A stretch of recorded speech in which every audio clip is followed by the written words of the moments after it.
की प्रक्रिया हम जीवन में उतार लें, संस्कार हम समय समय पर कराते रहें, तो हम अपने जीवन को स्वर्णमय बना सकते हैं। इस मनुष्य जीवन हमें प्राप्ति तो हो गई है, लेकिन आकृति केवल मनुष्य के जो वृत्तियां होनी चाहिए, मनुष्यता, ये संस्कार जो होने चाहिए मनुष्य के, वो संस्कार से मनुष्य पिछड़ता हुआ चला जा रहा है, जिसके परिणाम स्वरूप जीता जागता हुआ व्यक्ति असुर, जीता जागता हुआ व्यक्ति पशुओं की जैसी वृत्तियों को अपने वृत्तियों में धारण कर लिया। यही कारण है कि मनुष्य अपने जिम्मेदारियों को भूल करके पशुओं की वृत्तियों को जीवन में उतार करके वह व्यक्ति असुर के समान ही व्यवहार बर्ताव करता है। हमारे जीवन में पशुओं की वृत्तियों का समन हो और देवत्व का भाव जागृत हो, संस्कार की आवश्यकता पड़ती है। पहले के अभी के समय में कई लोग बोलते हैं पंडित जी संस्कार ना कराए तो कोई हानि है क्या? बहुत हानि है। क्या हानि है? समाज में और जिस माहौल में हम रहते हैं उस स्थान में कलयुग का इतना दुष्प्रभाव है कि जहाँ पे भी आप जाएं वहाँ पे आसुरी प्रवृत्तियां हमारे समक्ष आती है, हमें बार बार असुर बनाने का काम करती है, हमें भटकाने का काम करती है। हम अपने घर परिवार से भी अपनी जिम्मेदारियों को भूल करके अपने माता पिता तक को पहचाने तक से इनकार कर देते हैं। ये किसका प्रभाव है? कलयुग का दुष्प्रभाव है। ओम अपवित्र पवित्रो वा सर्वावस्थांगतोऽपि वा यस्मरेत् पुंडरीकाक्षं सबाह्याभ्यन्तरः शुचिः। ओम पुनाद पुंडरीकाक्षः पुनाद पुंडरीकाक्षः पुनातु। जल का सिंचन कर दो। आचमनम, चम्मच से जल लेकर के स्वाहा के साथ मुख में 3 बार जल डाले स्वाहा के साथ। ओम अमृतोपस्तरणमसि स्वाहा, मुख में जल डालिए, फिर से लीजिए। ओम अमृता पिधानमसि स्वाहा, फिर से लीजिए। ओम सत्यम यशः श्रीर्मयि श्रीः श्रयताम स्वाहा। अब हाथ धुल लीजिए। सिर में नहीं लगाया जाता है। सिर में क्यों लगाते हैं? सब लोग शांत हो जाइए। सिर में क्यों लगाते हैं? आचमन करने के बाद लोग सिर में पोंछते रहते हैं। कोई पंडित जी आपको बताएंगे? कोई पंडित जी करते हुए देखे हैं क्या आपने? कोई व्यक्ति देखा है क्या? कोई पंडित जी को आचमन करने के बाद सिर में लगाते हुए देखा है किसी ने? Any person? तो फिर क्यों करते हैं? ये सब अंधविश्वास। सिर में नहीं लगाया जाता, हाथ उठन हो जाता आचमन के बाद। बाहर का मंत्र क्या है? केशवाय नमः, नारायण नमः, माधवाय नमः। भगवान विष्णु का तीनों आवाहन। और क्यों? तीनों शरीर की शुद्धि के लिए। अब हाथ अंतिम में क्या किया जाता है? ऋषिकेशाय नमः, हस्त प्रक्षालन किया जाता है, हाथ धोया जाता है, ना कि सिर में लगाया जाता है। गलती का सुधार करना। अब हाथ धुल लीजिए, हाथ उठाना हो गया तो धुल लीजिए, ये सामान्य प्रक्रिया है। शिखा बंदनम, बाएं हाथ के हथेली में 1 चम्मच जल ले लीजिए। लेफ्ट हैंड में 1 चम्मच जल ले ले। दाहिने हाथ के 5 उंगलियों को जल में भिगोएं। शिखा मूल का स्पर्श करें।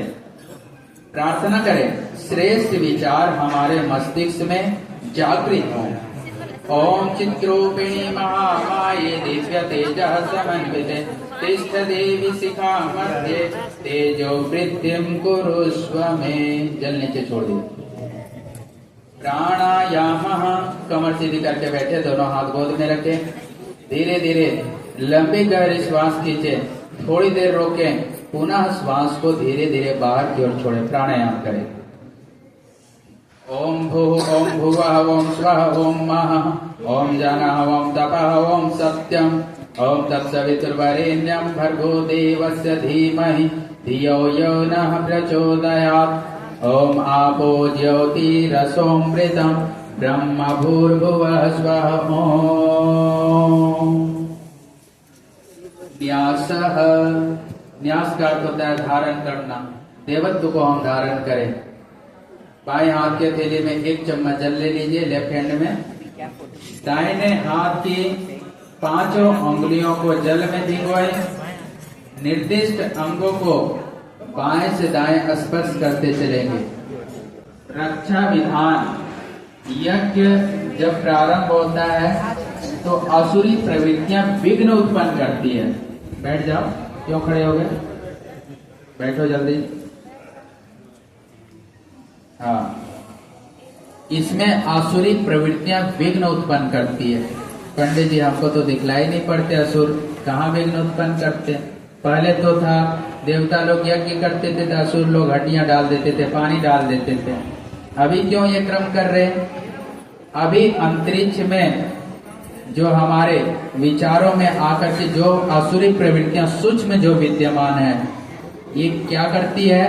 मन में कुछ भाव होता है कि भगवान का काम करना है, तो असुरों का काम है आपको भटकाना, आपको परेशान करना।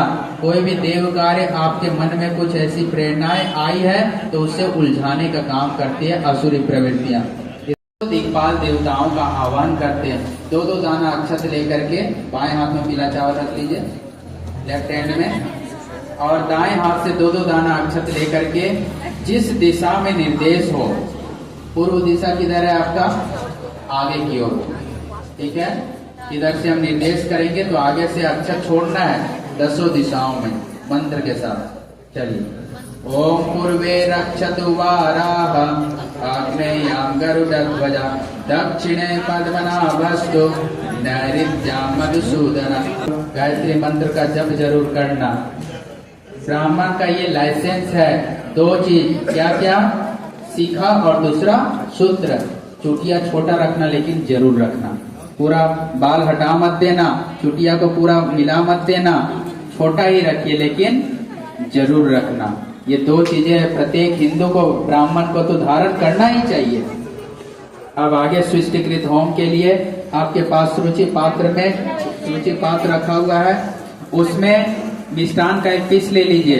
ये लंबी डंटी वाली होंगी, इसमें एक मिष्टान रख लीजिए और भगवान को मिष्टान की आहुति अर्पित करें। प्लास्टिक आदि लगा होगा मिठाई में तो उसको हटा लेना। अन्य वटुक ब्रह्मचारी अपने हाथ में ले लीजिए छोटा सा पीस और भगवान को मिष्टान की आहुति दें। ओम यदस्य कर्मणो त्याजीरिचम यत्वानुन्याक्रम अग्निष्ठ सृष्टि विद्या सर्वं सृष्टं सोदं करोतु मे अग्ने सृष्टिते सोतुते प्राचिता हुति नाम कामानां सृष्टि सर्वनः कामान् समर्थयः स्वाहा। चढ़ा दीजिए अग्नि भगवान। इदम अग्नये सृष्टिते इदम न मम। सब यहाँ से सीख करके जाना जो जो बतला रहे हैं। प्लास्टिक, पुष्प इत्यादि हवन अग्नि में कभी मत डालना। अब हमारे साथ मंत्र दोहराएंगे, बोलिए ओम अग्नि मीले पुरोहितम यज्ञस्य देव मृत्युजम होतारम रत्न धातमम।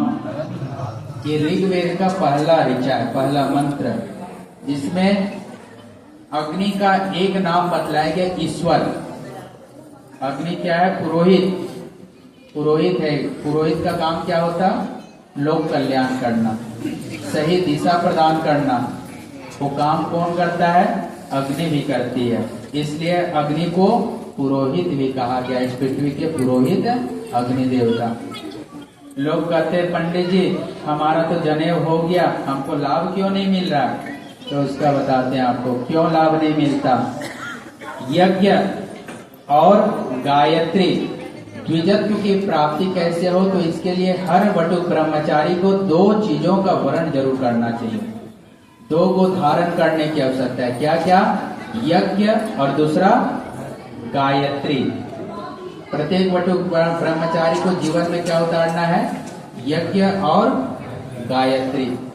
केवल यज्ञ करके आप द्विजत्व की प्राप्ति कभी नहीं कर सकते। क्यों? क्योंकि यज्ञ सत्कर्म के देवता है। यज्ञ से हमें सत्कर्म की प्रेरणाएं प्राप्त होती है कि मन में वो भाव जागता है कि हमें सत्कर्म करना है। मन में आपकी भी इच्छा होती होंगी कि हमें भगवान का काम करना है, होती है? आप लोग के मन में ऐसी भावनाएं आती है? यज्ञ भगवान का हम आवाहन करते हैं, पूजन करते हैं कि ये भाव आपके अंदर जागृत होता है। लेकिन आप ये सत्कर्म करेंगे कहाँ करेंगे? नहीं पता। क्योंकि अधूरा, क्योंकि आपने केवल यज्ञ का आह्वान किया है। यज्ञ के साथ साथ गायत्री का भी आह्वान करें, गायत्री का वरण करें। अगर हम गायत्री मंत्र जप करना प्रारंभ कर दे तो वो बुद्धि जागृत होती है, विवेक जागृत होता है, आपके मन में वो बोध जागृत होता है, मस्तिष्क में वो कुशाग्र बुद्धि जागृत होती है कि हमें ये सत्कर्म करना कहाँ है, जहाँ आवश्यक हो वहां करना है। ये भाव कहाँ से जागता है? गायत्री मंत्र का जप करने से। इसलिए कहा जाता है कि यज्ञ और गायत्री दोनों को आत्मसात करें, तभी आप सच्चे अर्थों में ब्राह्मण बन सकते हैं, ब्राह्मण के गुण जागृत हो सकते हैं। यज्ञ और दूसरा गायत्री। हर एक ब्राह्मण वटु ब्रह्मचारी को महीने में एक दिन यज्ञ कम से कम तो जरूर करना चाहिए और गायत्री मंत्र जप तो जरूर करना चाहिए। ये दो चीजें अगर जीवन में आप उतार लें तो जो हम बता रहे हैं इससे भी अधिक प्रेरणाएं आपको माइंड में अपने आप जागृत हो जाएंगी। अब यज्ञ भगवान प्रज्वलित हो चुके, अब अग्नि भगवान का पूजन करें। अग्नि प्रज्वलित की जा रही है, धैर्य रखें, अक्षत पुष्प ले लीजिए, अग्नि भगवान का आह्वान करें, पूजन करें। ओम